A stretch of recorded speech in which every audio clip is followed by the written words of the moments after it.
Hello friends, आज हम हल करने वाले हैं कक्षा 10वीं अर्धवार्षिक परीक्षा 2025-26। विषय हमारा है गणित।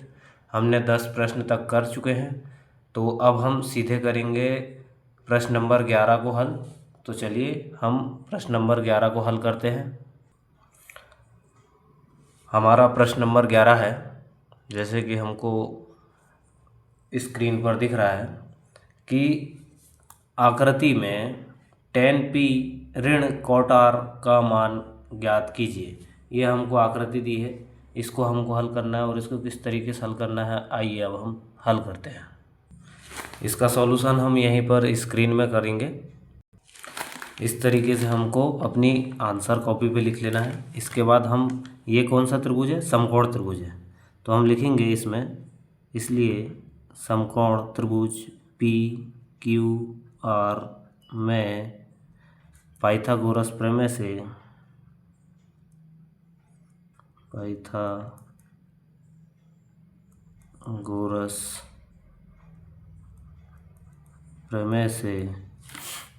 पाइथागोरस प्रमेय में हम क्या करते हैं, आधार का वर्ग बराबर हम लिखेंगे कर्ण का वर्ग ऋण लंब का वर्ग। कर्ण के वर्ग से किसको घटाएंगे, लंब के वर्ग को। और त्रिभुज में हमारा आधार क्या है, क्यू आर, तो हम यहाँ पर लिख लेंगे क्यू आर का वर्ग बराबर कर्ण दिया हमको पी आर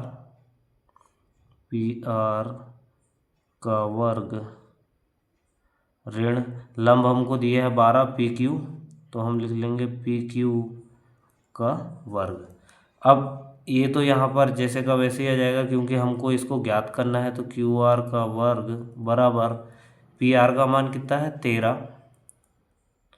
का वर्ग ऋण पी क्यू कितना है 12 सेंटीमीटर लंब। अब आपको वर्ग तो पता ही होगा कि वर्ग कितना है इसका, 13 का वर्ग कितना होता 169 169 ऋण 12 का 144। ये घटकर कितना हो जाएगा बराबर 9 में से 4 जाएगा तो कितना बचेगा 5, और 6 में से 4 जाएगा तो 2, 1 में से 1 जाएगा तो कैंसिल हो जाएगा। अब हम इस 25 को कैसे लिख सकते हैं, 25 को किसका वर्ग लिख सकते हैं हम, 5 का, 5m 25, तो हम इसको लिखेंगे 5 का वर्ग बराबर क्यू आर। ये क्यू आर का जो वर्ग है, इसको हटाने के लिए हमने क्या कर दिए, यहाँ पर अंडर रूट में 5 का वर्ग लिख दिए। जब हमने इसको लिखे तो ये हमारा स्क्वायर यहाँ से हट जाएगा।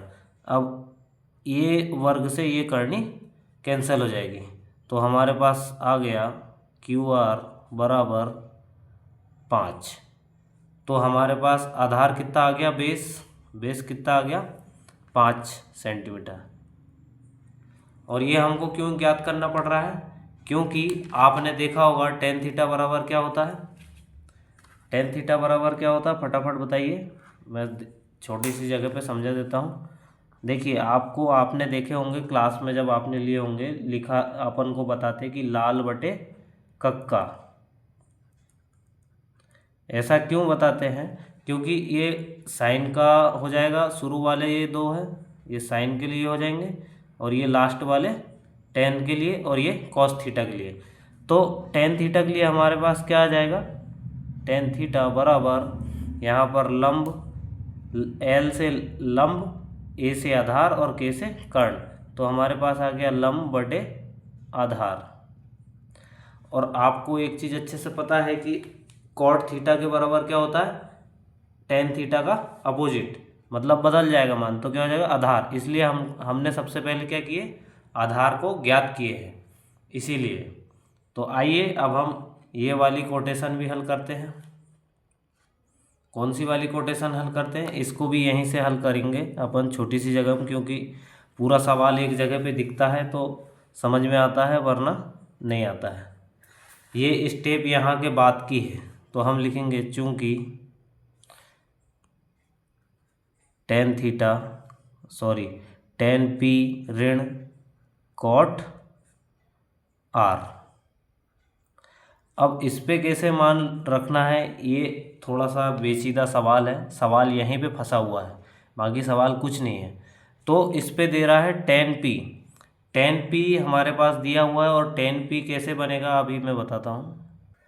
देखिए फ्रेंड्स, आपको एक चीज़ बहुत बारीकी से समझनी होगी कि हमसे पूछा है टेन पी और हमारा पी यहाँ पर है, तो ये अभी समकोण त्रिभुज की स्थिति में नहीं है। तो समकोण त्रिभुज कब होगा, जब ये हमारा टेन पी इस तरीके से आएगा।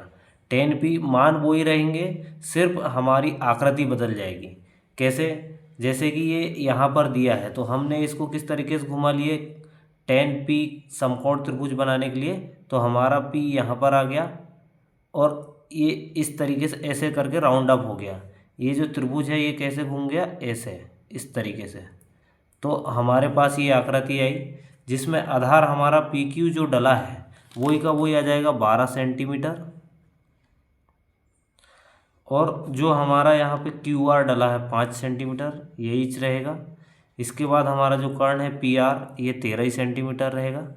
अब हम यहाँ से कह सकते हैं इस डायग्राम के अनुसार हम यहाँ पर लिखेंगे कि इसके बराबर क्या होता है, लंब बटे आधार। तो हमारा लंब क्या है, क्यू आर, तो हम लिखेंगे यहाँ पे क्यू आर बटे आधार। आधार क्या है हमारा इस पे, ये टेन पी के लिए है, ये डायग्राम हमारा इस चीज़ के लिए है, और ये डायग्राम हमारा त्रिभुज कहना चाहिए टेन पी। हमको जब ज्ञात करना है तो टेन पी समकोण त्रिभुज कैसे बनेगा, इस तरीके से बनेगा, इसका आकार बदल जाएगा। तो ये हमने लिख दी क्यू आर बटे पी क्यू। इसके बाद ऋण, अब हमको कॉट आर के लिए ये वाला डायग्राम देखना है। अब ये इतना घूमा है, अब ये कितना घूमेगा, एक राउंड और घूमेगा, मतलब कि ये जो मान है पी वाला यहाँ आ जाएगा, क्यू वाला यहाँ आ जाएगा। तो देखिए यही हुआ है, ये इस तरीके से घूमकर राउंड अप होकर कैसे आ गया, ये जो हमारा मान है ये वाली स्थिति ये ऐसे खड़ी आ गई और ये ऐसे हो गया। तो ये हमारे सामने कैसा मान आ गया, यहाँ पे क्यू आर, क्यू आर हमारा आधार बन गया, और क्यू आर इस पे कितना दिया है 5, कर्ण दिया है हमारा कितना, पी आर कितना दिया है यहाँ पर जो दिया वही है, पी आर का मान कितना है 13, और पी क्यू का मान ये कितना दिया है 12। तो अब इसके अनुसार क्या हो जाएगा, आधार क्या हो जाएगा इस पे, ये मान पलट जाएगा। तो कॉट आर के लिए, कॉट थीटा के लिए क्या हो जाएगा, आधार बटे में क्या आ जाता है कॉट आर के लंब, मतलब कि यही मान पलट जाएगा। तो अब हम इस चित्र के अनुसार लिखेंगे, तो हमारा आधार क्या है क्यू आर, वैसे तो यहीं पे डला हुआ है क्यू आर।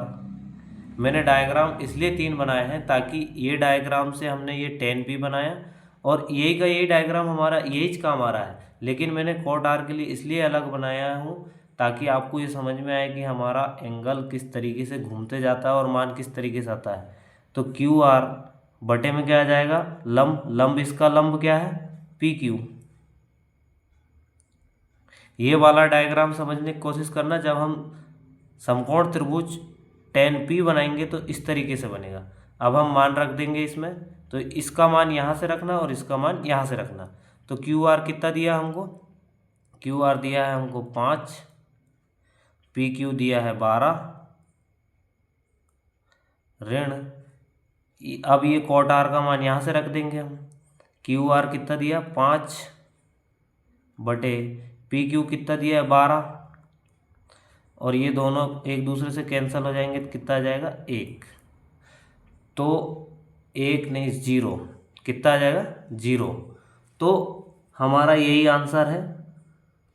आई होप, मैं आशा करता हूँ कि ये क्वेश्चन आपको समझ में आया होगा, क्योंकि इस क्वेश्चन में मेरे को खुद समझने में लगभग 30 मिनट से ज़्यादा लगा था कि ये आखिरकार ये जो 10P वाला मान है ये कैसे आया, क्योंकि कॉट आर का तो सेम डायग्राम आ रहा है, लेकिन समकोण त्रिभुज P बनाने में हमको इस तरीके से लाना पड़ेगा, इसके बाद ही हमारा ये मान आएगा।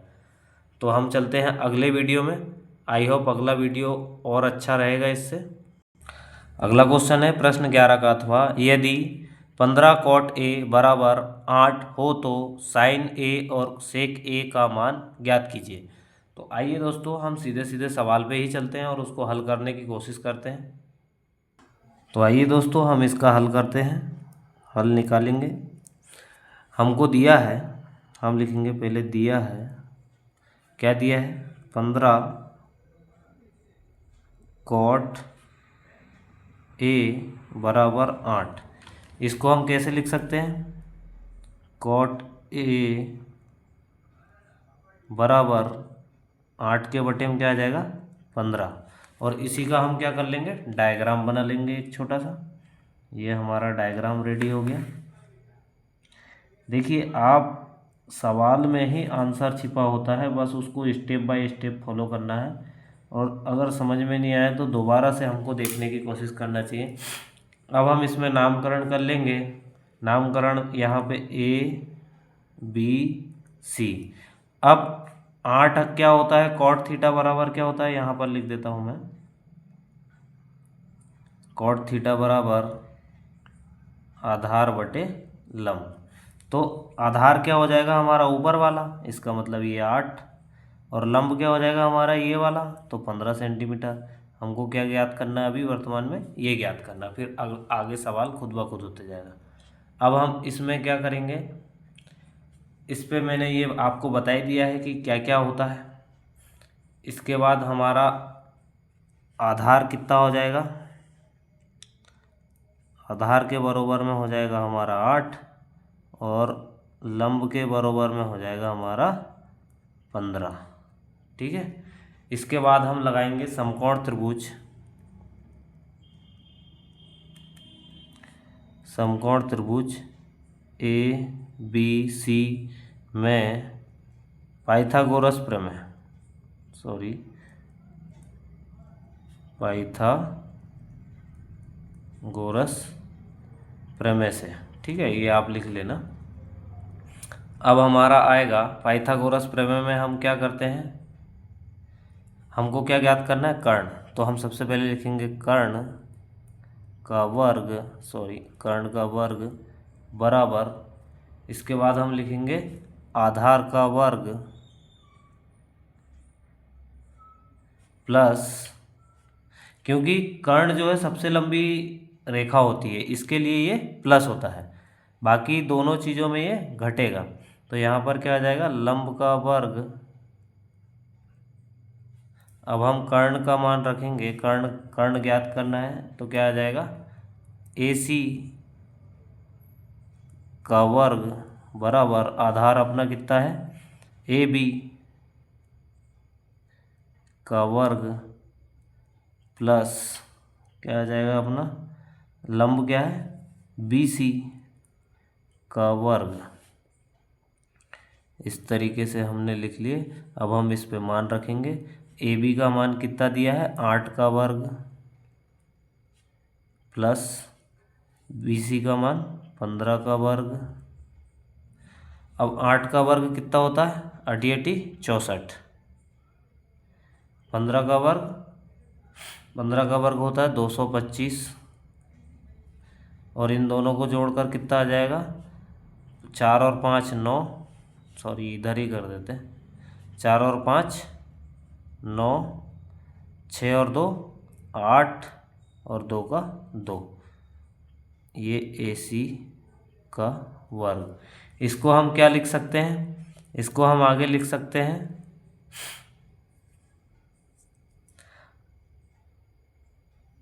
अंडर रूट,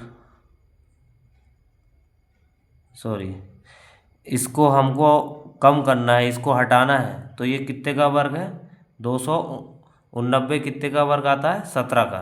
तो हम इसको लिखेंगे 17, AC बराबर 17। हम अगर देखें तो यहाँ पर लिख सकते हैं 17 का वर्ग, तो ये वर्ग से ये वर्ग इस तरीके से कैंसिल हो जाएगा। तो AC बराबर हमको मिल गया 17 सेंटीमीटर। तो हम इसको लिख सकते हैं यहाँ पे 17 सेंटीमीटर। अब हमको जो सवाल में दिया है उसी को लिखना है। क्या क्या दिया है, साइन थीटा और क्या ज्ञात करना, सेक थीटा, सेक है। तो हम लिखेंगे, इसलिए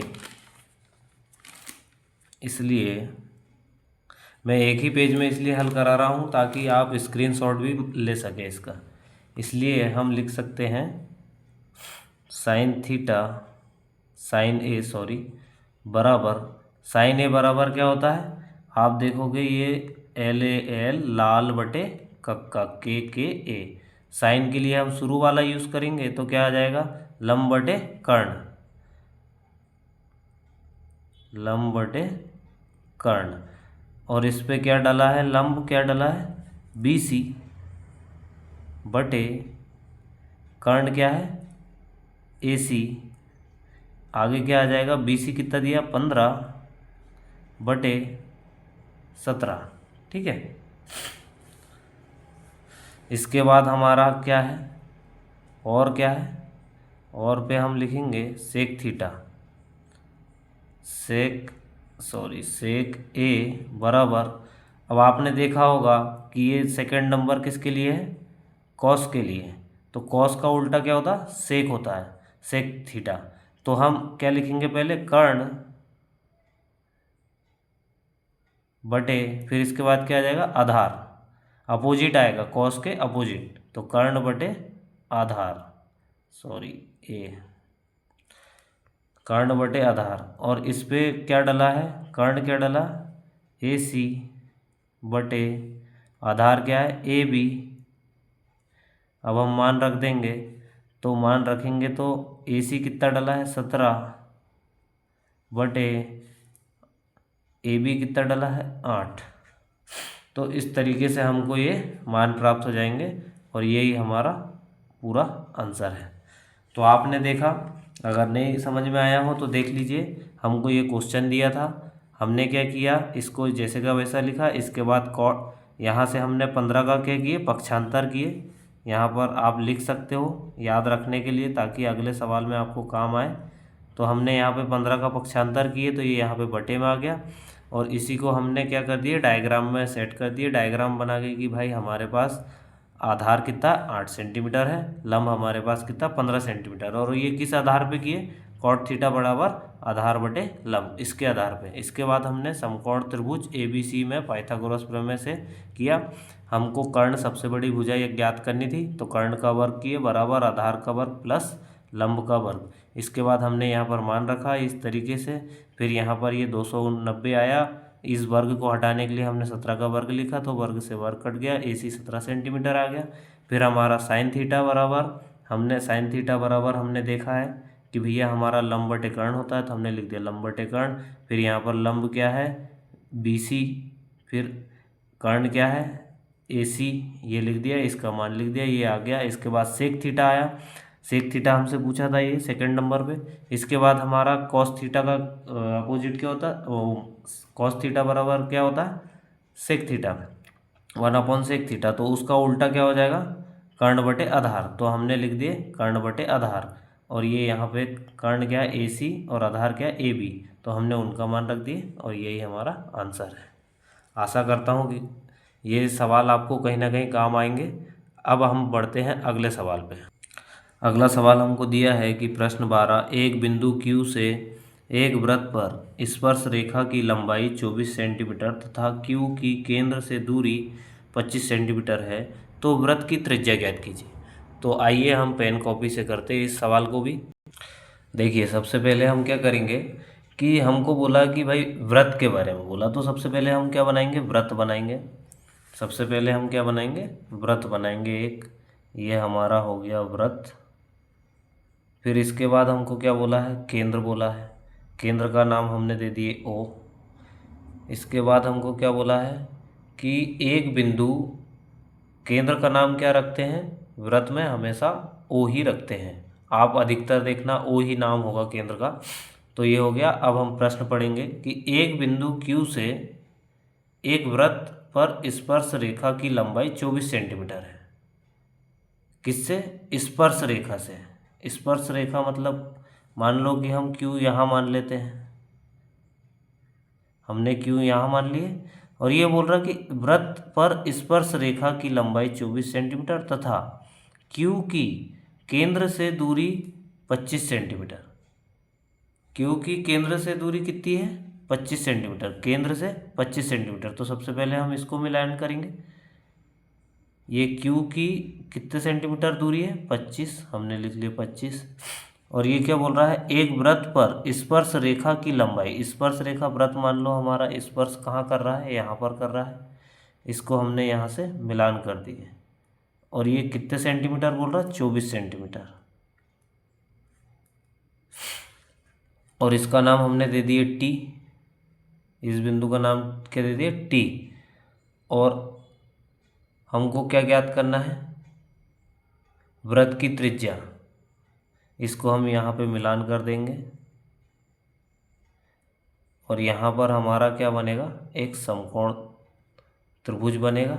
आप देख सकते हैं ये इस तरीके से, ये यहाँ पे सीधी सीधी स्पर्श रेखा, और इसके बाद ये थोड़ा हल्का टेढ़ा है। तो ये हमारा समकोण त्रिभुज कहाँ बन रहा है, ये। अगर हमको त्रिभुज बनाना मतलब वो करना रहा तो कैसे आएगा,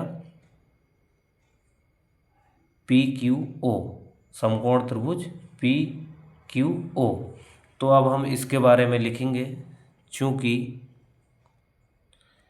हमने जो किया है वही लिखना है। चूँकि ओ वृत्त का केंद्र, क्यू टी, वृत्त का केंद्र क्या है, क्यू टी, सॉरी पी कर दिया मैंने, ये टी करना अपन को, क्यू टी एक, ये स्पर्श रेखा दर्शानी है अपन को। क्यू टी क्या है, एक स्पर्श रेखा है, स्पर्श रेखा है, तथा ओ टी, ये जो हमारा ओ टी यहाँ पे डला है, ये ओ टी, ये क्या है, एक त्रिज्या है, एक क्या है, त्रिज्या है। वृत्त से कोई भी रेखा बाहर की तरफ काटेगी वो क्या कहलाएगी, त्रिज्या कहलाएगी। और पूरा अगर है तो वो व्यास कहलाएगी। अब आगे हम लिख सकते हैं, कोण O T Q, O T Q, क्या, ओ टी क्यू, कोण क्या, ओ सॉरी कोण ओ टी क्यू बराबर कितने अंश है, 90 अंश। ये यहाँ पे समकोण त्रिभुज बना है ना, तो ये 90 अंश। इसके बाद समकोण त्रिभुज ओ टी क्यू में हम किसका उपयोग करेंगे, पाइथागोरस प्रमेय का।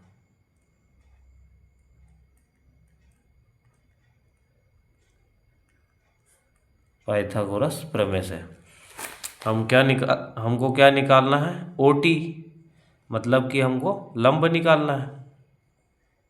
तो सबसे पहले हम क्या लिखेंगे, लंब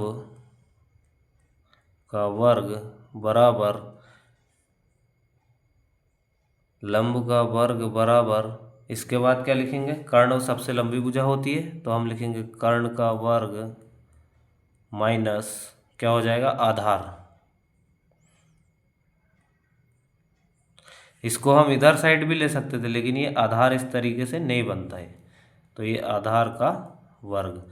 अब हम लिखेंगे लंब के लिए क्या लिखेंगे, ओ टी का वर्ग बराबर कर्ण क्या हमारा, ये ओ क्यू,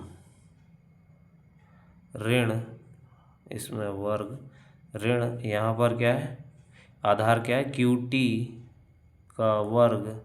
अब हम मान रख देंगे, ओ टी स्क्वायर बराबर ओ क्यू का मान कितना है, 25 सेंटीमीटर का वर्ग, ऋण क्यू टी कितना दिया हमको, 24 का वर्ग। इसके बाद इसको सॉल्व करेंगे हम, 25 का स्क्वायर कितना होता है। इसको हम दूसरे तरीके से भी हल कर सकते हैं। वो तरीका क्या है, जैसे 25 का वर्ग ऋण 24 का वर्ग। अब आपने एक चीज़ देखी होगी कि हमको एक कोटेशन मिलता है, सवाल मिलता है, वो क्या है, यहाँ पर लिख देते हैं अपन, ए का वर्ग माइनस बी का वर्ग, ये सूत्र है, चूँकि लिख देंगे अपन, इसमें क्या होता है, ए प्लस बी और ए माइनस बी, यही होता है। हम इसको भी, ये हमारे पास सूत्र के जैसे आया, इसको हम इसी तरीके से यूज़ कर सकते हैं। तो आइए यूज़ करते हैं इसका। मैं एक यहाँ से इसको अलग कर देता हूँ ताकि क्लियर समझ में आए। यहाँ पर हम लिख सकते हैं कि भैया ओ टी, और इससे क्या होगा, ये सूत्र का उपयोग करेंगे तो हम ये यहाँ पे क्या हो जाएगा, इसका वर्ग भी कैंसिल हो जाएगा। कैसे, देखिए देखते हैं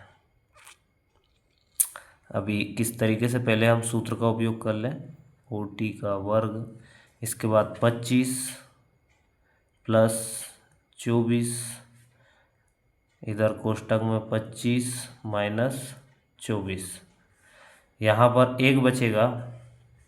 देखिएगा यहाँ पर कितना बचेगा, एक बचेगा, और ये 25 25 50 होता है, तो यहाँ पर 49 कोष्टक में एक बचेगा। ठीक है, ये कोष्टक के अंदर। अब इनका गुणा होगा 49 का, ये माइनस में क्यों नहीं आएगा, क्योंकि बड़ी संख्या प्लस में है। ठीक है, तो यहाँ पर ये कितना बचेगा, 49। अब हम 49 को किस तरीके से लिख सकते हैं, तो आप देखिएगा 49 को हम लिख सकते हैं, क्या लिख सकते हैं, ओ टी का वर्ग बराबर, करनी के अंदर में 7 का वर्ग, सॉरी डायरेक्ट लिख सकते हैं हम 7 का वर्ग, और ये वर्ग से ये वर्ग हम कैंसिल कर सकते हैं। तो यहाँ पर ओ टी बराबर 7 हमको प्राप्त हो गया। ठीक है, ओ टी बराबर हमको कितना प्राप्त हो गया, 7 प्राप्त हो गया।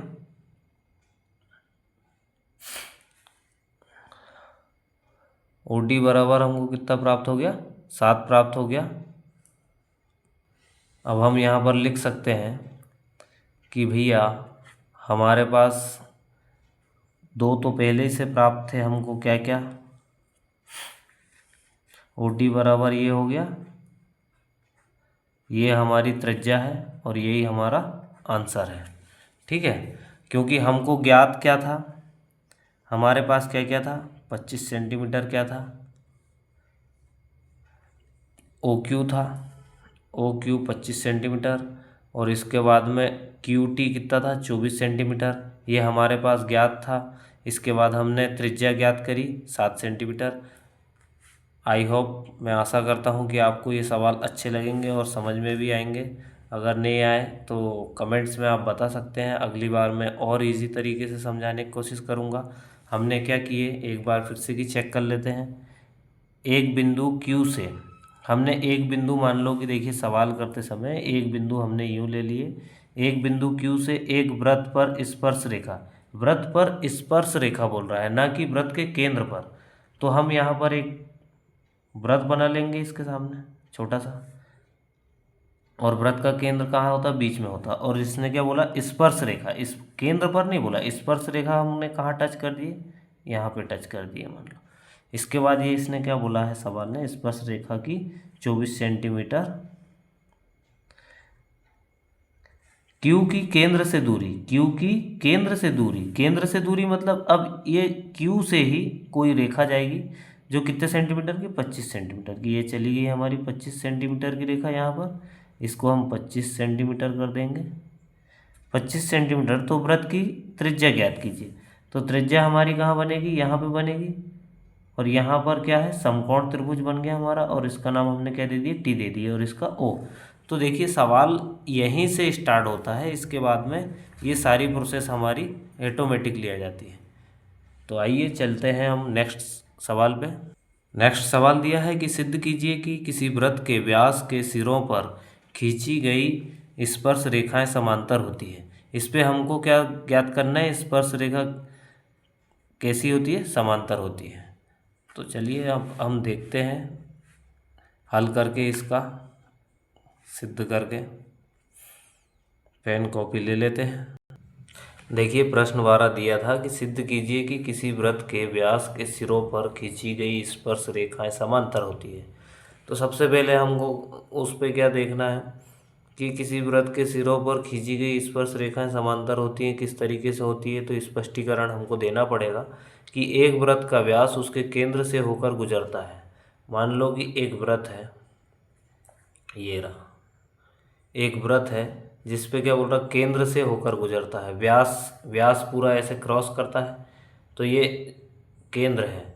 अब ये इसकी त्रिज्या हो गई और व्यास क्या होता है, पूरा होता है, तो ये इसके अनुसार क्या हो रहा कि केंद्र से होकर गुजरता है तथा आंतरिक बिंदु वृत्त पर स्थित होते हैं। आंतरिक बिंदु जो भी रहेंगे, ऊपर नीचे जो भी कटेगा, वो कहाँ पर स्थित होते हैं, केंद्र में स्थित होंगे। यहाँ बीच में तो कोई बिंदु बनेगा नहीं, तो ये बात भी सही है, ये स्पष्ट होता है कि समांतर रेखाएं रहेंगी। फिर है संपर्क बिंदु पर त्रिज्या स्पर्श रेखा के लंबवत होती है। संपर्क बिंदु पर त्रिज्या स्पर्श रेखा के लंबवत होती है। जैसे कि कोई रेखा यहाँ पर टच हुई, मान लो ये वृत्त है और ये इसकी त्रिज्या है, तो लंबवत कैसी होगी, ऐसे ही होगी, सीधे कोई भी रेखा आएगी तो ऐसे ही आएगी या ऐसे आएगी। अब कोई रेखा यहाँ से जाके फिर से ऐसे करके डबल त्रिज्या तो नहीं बना सकती, तो ये इस तरीके से एक ही लंबवत रहेगी। लंबवत मतलब अपना त्रिभुज जैसे रहता है इस तरीके से ये लंबवत हो जाएगी। अगर मान लो ये अपना त्रिभुज है, तो ये वृत्त है यहीं पर और ये त्रिभुज है, तो ये अपनी त्रिज्या हो गई और जो स्पर्श रेखा रहेगी केंद्र पर, ये हमारा लंब हो जाएगा ऐसे। इसके बाद तीसरा है व्यास के अंतिम बिंदुओं की दो त्रिज्याएं एक सीधी रेखा व्यास बनाती है। क्या बोल रहा, व्यास के अंतिम बिंदुओं की दो त्रिज्याएं हैं तो एक सीधी रेखा व्यास बनाती है। अब मान लो कि दो त्रिज्याएं हैं, एक त्रिज्या ये हो गई, अब ये सीधी भी ना रहकर ऐसी भी रहेगी मान लो, तो भी ये बरोबर व्यास बनेगा, लेकिन व्यास कैसा रहता है, सीधा सीधा केंद्र से ऐसे इस तरीके से, कहीं पे भी हो सकता है ऐसे, इस चित्र के अनुसार ऐसे। लास्ट है कि एक ही रेखा पर लंबवत रेखाएं एक दूसरे के समांतर होती है। एक ही रेखा पर लंबवत रेखाएं एक दूसरे के कैसे रहेंगी, समांतर रहेंगी। तो अब हम करेंगे अगला सवाल नंबर है 13, और इस सवाल पे हमको थ्योरी के माध्यम से समझाना था। हो सकता है मेरा ये वीडियो बनाने का एक्सपीरियंस नया है, तो कुछ लोगों को समझ में सही से नहीं आएगा, लेकिन आप भी थोड़ा कोशिश कीजिएगा। वीडियो पर बहुत कमेंट्स आए थे, इसलिए मैंने वीडियो बनाया हूँ। अगर कोई भूल चूक होती है तो अपना फ्रेंड समझकर एडजस्ट कीजिएगा। अगला सवाल पे हम चलते हैं। नेक्स्ट सवाल दिया है प्रश्न नंबर 13 कि दर्शाइए कि 3√2 एक अपरिमेय संख्या है। 3√2 एक कैसी संख्या है, अपरिमेय संख्या, और ये हमको दर्शाना है। तो इसको किस तरीके से दर्शाएंगे, देखिए हमसे सवाल कह रहा कि दर्शाइए कि 3√2 एक अपरिमेय संख्या है। इसके विपरीत हम मान लेते हैं, माना 3√2 एक कैसी संख्या है, परिमेय संख्या है, परिमेय संख्या है। तो हम इसको क्या लिख सकते हैं, 3√2 किसके रूप में व्यक्त करना हमको, a/b।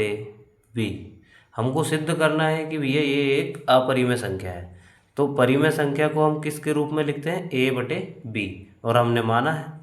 अब हम क्या करेंगे, यहाँ पर हम करेंगे 3 का पक्षांतर। तो यहाँ पर हम पहले लिख देंगे कि a और b क्या है, जहाँ a b पूर्णांक है।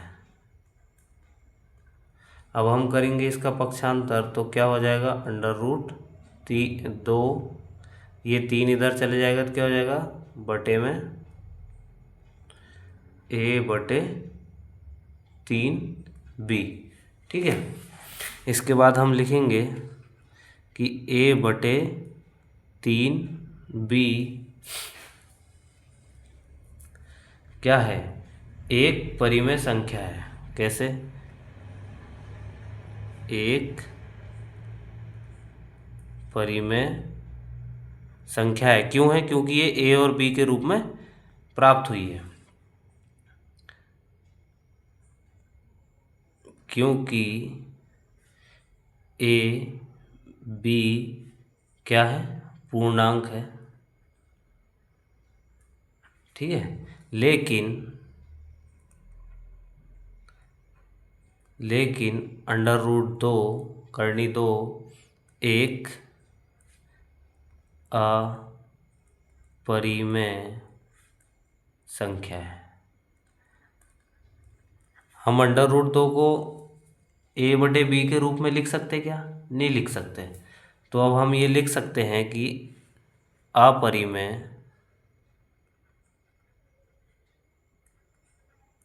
अपरिमेय बराबर नहीं है। क्या नहीं है? परिमेय। हमने ये लिखा ना √2, ये हमने परिमेय बना लिए, और ये हमारे पास √ क्या है, ये अपरिमेय है। तो हमने लिख दिया कि अपरिमेय बराबर नहीं है किसके? परिमेय संख्या के।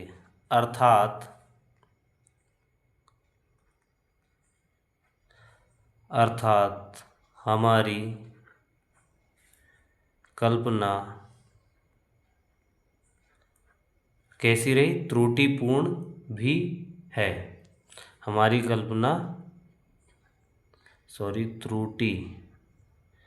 त्रुटिपूर्ण भी है। कौन सी कल्पना त्रुटिपूर्ण है? जो हमने ये माना था।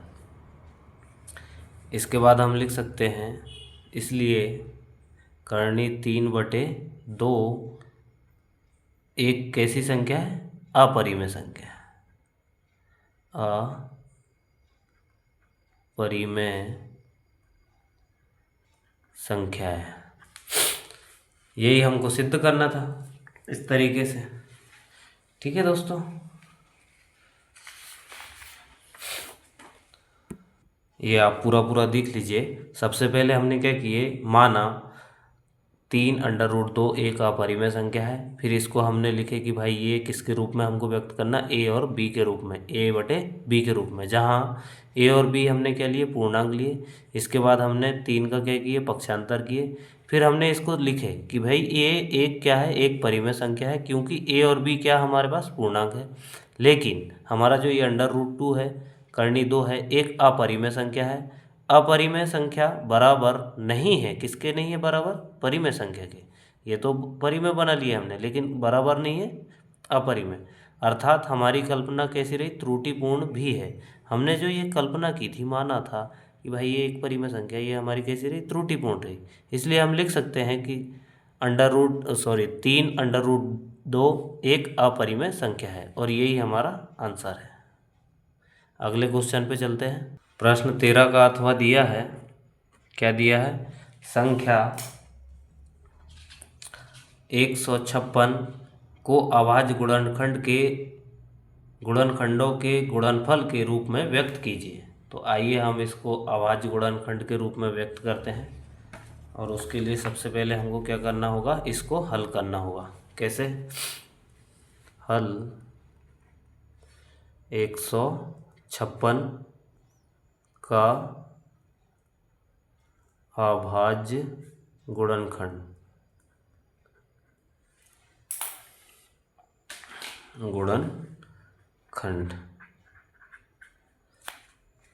इसके बाद हम लिखेंगे यहाँ पर गुणनखंड विधि से 156 कितने से काटेंगे? पहले 2 से, ये जाएगा 7, 1 बचा 6, 8 बार 78 बार मतलब, फिर ये 2 से चल जाएगा, ये जाएगा 3, 18, 9 बार।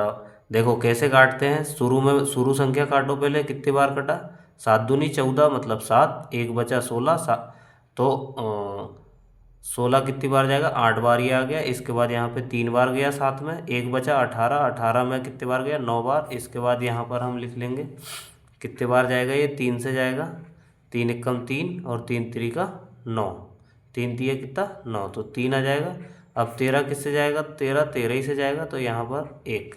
अब हम इसके गुणनखंड लिख लेंगे इधर में 156 बराबर गुणनखंड में क्या क्या है 2 गुणित 2, ये हमने जो काटा पीटी की है 3 गुणित 13। ठीक है, अब हम इसको एक और तरीके से लिख सकते हैं। 2 हमारे पास कितनी बार 2 बार, तो इसको लिख सकते हैं 2 की घात 2 गुणित 3 की घात 1 गुणित 13 की घात 1, और यही हमारे क्या है अभाज्य गुणनखंड। अभाज्य गुणनखंड, और यही हमारा आंसर है। ये अथवा वाला सवाल भी बहुत सिंपल था और उसके ऊपर वाला भी। तो चलिए हम अगले सवाल को देख लेते हैं।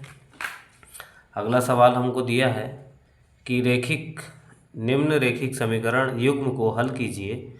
समीकरण नंबर 1 दिया x धन 5, दूसरा समीकरण दिया 2x ऋण 3y बराबर 4।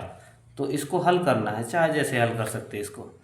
तो चलिए हम इसको हल करते हैं। सबसे पहले इसको किनारे में लगाते हैं। इस सवाल को हम हल करेंगे विलोपन विधि से, और हमको ऐसा कुछ भी नहीं कहा है कि इसको हमको कैसे करना है ना कैसे नहीं। तो हम लिखेंगे सबसे पहले हल प्रश्न नंबर 14। ठीक है, तो रैखिक समीकरण बनाएंगे। सबसे पहले हम क्या बनाएंगे, रैखिक समीकरण बनाएंगे। और रैखिक समीकरण कैसे बनाएंगे, इनका पक्षांतर करके। तो सबसे पहले हम इनको लिख लेंगे x ऋण y बराबर 5, और इसको समीकरण बनाने के लिए क्या करेंगे हम, इसको कर लिए x ऋण 5, इसका पक्षांतर इधर करेंगे। चलो छोड़ो, यहाँ पे नहीं करते, यहाँ पे x ऋण y ऋण 5 बराबर 0, ये हमारा हो जाएगा समीकरण 1। और समीकरण नंबर 2 कैसे बना लेंगे हम, इसका भी पक्षांतर कर लेंगे। ये डायरेक्ट यहीं पे देख लीजिए। तो इसका पक्षांतर कैसे कर लेंगे हम, 4 का पक्षांतर इधर करेंगे, इसके बाद 0 लगा लेंगे। तो ये आ जाएगा हमारे पास 2x ऋण 3y ऋण 4 बराबर 0। ये हमारा समीकरण 2 हो गया। अब हम यहाँ पर लिखेंगे, इसको पहले लिख लेंगे कि विलोपन विधि से किया हमने, विलोपन विधि से। अब यहाँ पर हम लिखेंगे कि भाई समीकरण 1 को समीकरण 2 से घटाने पर, इसके नीचे ये लाइन खींच लिए, इसके बाद यहाँ ऋण, यहाँ पे ऋण, यहाँ पे ऋण। आइए हल करते हैं।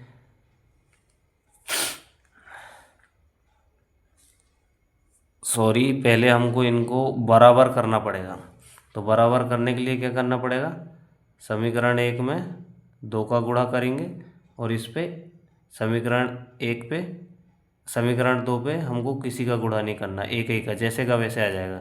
तो हम 2 का गुणा करेंगे तो कैसे आ जाएगा, ये 2x ऋण, इसके बाद ये 2y ऋण 10 बराबर 0, और फिर हमारा ये समीकरण यहीं लिख लेंगे इसके नीचे,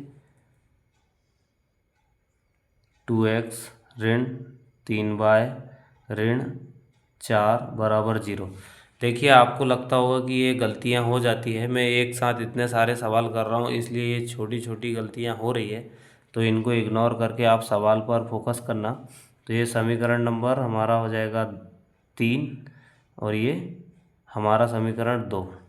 तो हम यहाँ पर लिख सकते हैं कि समीकरण 3 व समीकरण 2, समीकरण 3 से समीकरण 2 को घटाने पर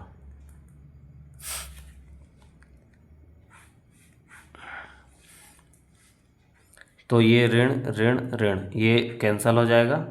इसके बाद ये ऋण ऋण क्या हो जाएगा, ये ऋण ऋण धन, और ये फिर से ऋण। तो ये यहाँ पर बचेगा ऋण y, और यहाँ पे कितना हो जाएगा ऋण वाई, और ये ऋण ऋण धन हो गया, लेकिन फिर से ऋण में क्या हो गया, फिर से ऋण हो गया, तो ये ऋण का कितना आ जाएगा, ये भी ऋण है, तो बड़ी संख्या का चिन्ह आएगा, तो 6 हो गया, इसके बाद 0। अब ये यहाँ पर ऋण बाय बराबर पक्षांतर करेंगे, तो ये ऋण में है, तो ये इधर कितना में चला जाएगा, धन में, लेकिन ये ऋण को हटाने के लिए हमको क्या हो जाएगा, यहाँ पे मान ऋण 6, तो y का मान कितना आ गया हमारे पास, 6।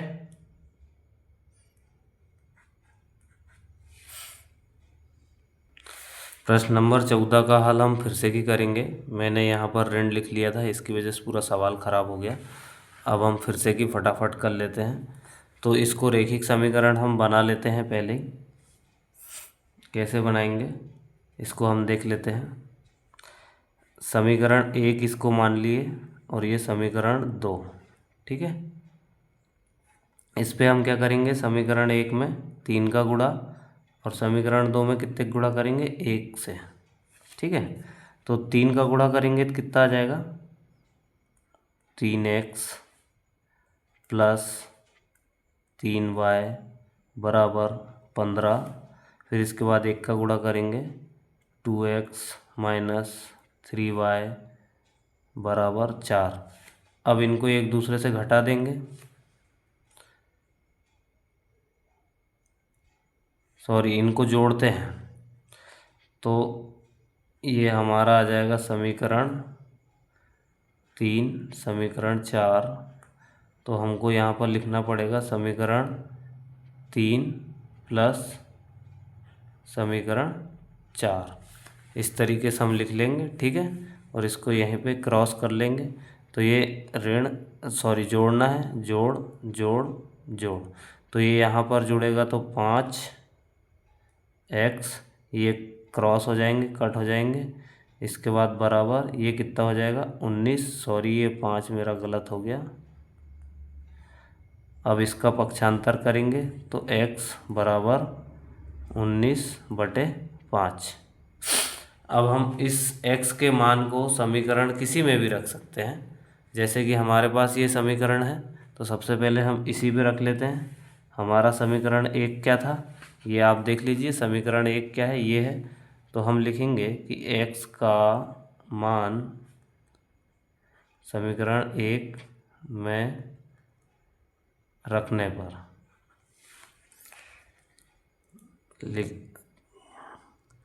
x का मान है 19/5 प्लस y बराबर 5। इसका हल क्या हो जाएगा, ये इधर आएगा, तो इधर आ जाएगा y बराबर, ये संख्याएं पलट जाएंगी, 5